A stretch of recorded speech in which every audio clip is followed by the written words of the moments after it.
안녕하세요. 김동섭입니다. 9월 22일 아침 시작하도록 하겠습니다. 어제 미국 시장은 FMC회의를 통해서 B컷 0.5%의 금리 인하를 했는데요.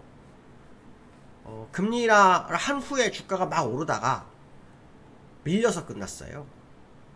그런데 하루가 지난 오늘 재평가가 이루어지면서 이 주가가 날아갔습니다. 다우가 1.2%, 나스닥이 2.5% 오르는, 장중한테 나스닥이 3%까지 갔었습니다.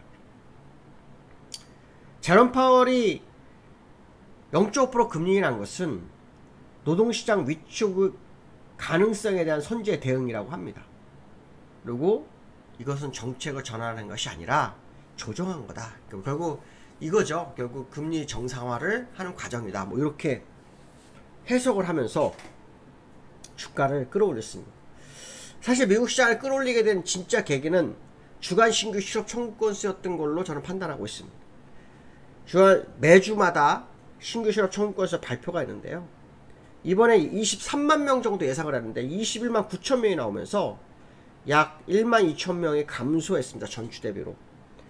이게 상승을 유도했다고 보는 거죠. 무슨 말이냐면 고용은 좋다 이렇게 해석을 하는 것 같습니다.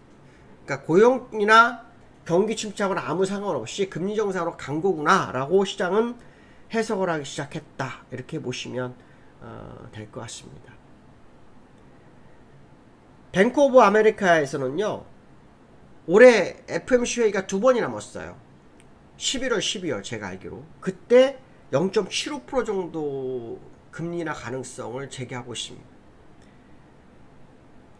시장에서는 0.75% 가능성을 71% 정도 보고 있고요.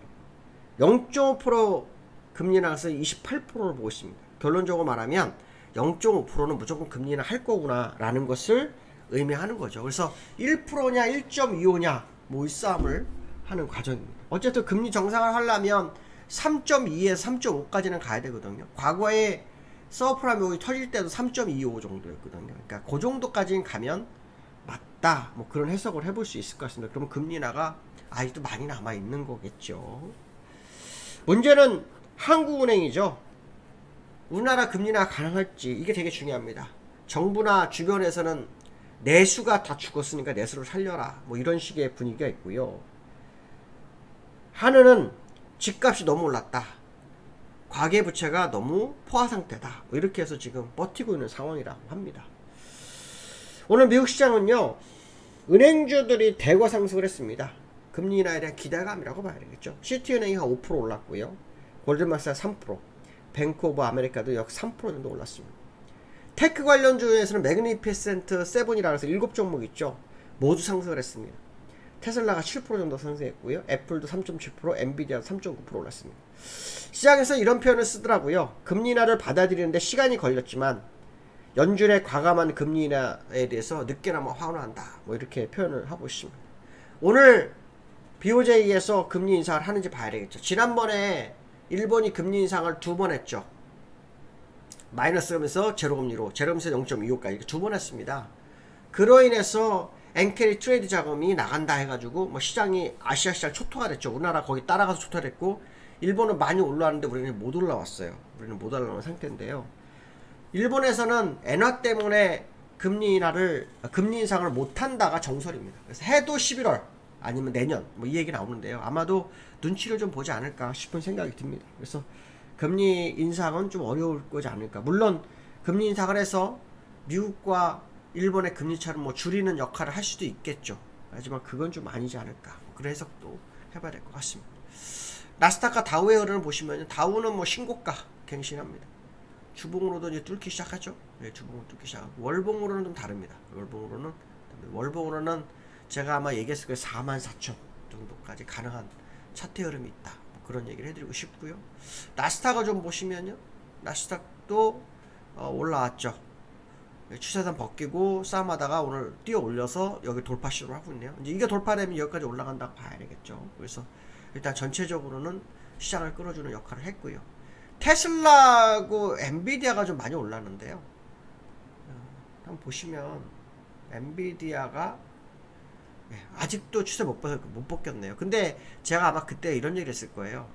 세 번째 추세 돌파 못하면 네 번째로 올라올 때는 거의 돌파하는 경우가 많다. 그래서 아마 제가 볼 때는 다시 이 정도까지 가지 않을까 이런 생각을 해봐야 될 것 같고요. 테슬라도 오늘 좀 많이 올랐어요. 7% 올랐는데요. 옆으로 이렇게 뭐라 그럴까요? 이렇게 올랐다가 눌렀다 올랐다 눌렀다 하면서 저점 높이고 고점 높이는 과정을 걸치고 있네요. 아마 여기까지 가려는 그런 시도를 좀 보이지 않을까 뭐 이런 해석도 됩니다. 어쨌든 중요한 것은 금리 인하가 시장에서 받아들이는 것이 침체가 아닌 정책 조정이고 금리 정상화고 경기는 나쁘지 않다. 이렇게 시장이 받아들이기 시작했다라는 겁니다. 그 얘기 무슨 말이냐면 향후에도 지표가 크게 문제가 일으키지 않는다면 고용 지표라든가 이렇게 크게 문제를 일으키지 않는다면 또 인플레이션이 갑자기 강화되지 않는다면 금리 인하는 계속 주가의 상승의 동력이 될 수 있는 부분도 있다. 요런 해석도 한번 해볼 수 있겠죠. 물론 11월 선거를 겨냥해서 금리 인하를 해서 주가를 끌어올리는 과정일 수도 있지만 뭐 그건 나중 문제다. 뭐 그래서 해야 되겠죠.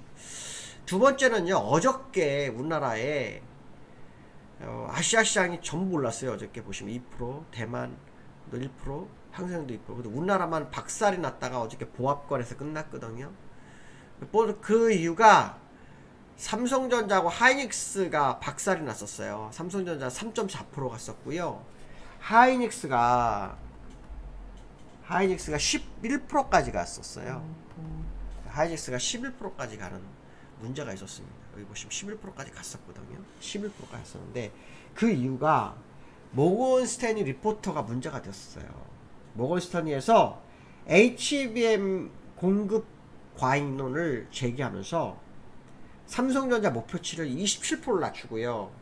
하이닉스를 54%를 낮춥니다. 그래서 하이닉스 목표치가 26만원이었는데 12만원으로 내려버리죠. 그로 인해서 어제 초토화가 됐고 그 초토화가 국내장을 상승을 못 시키는 황당한 사건이 벌어졌습니다.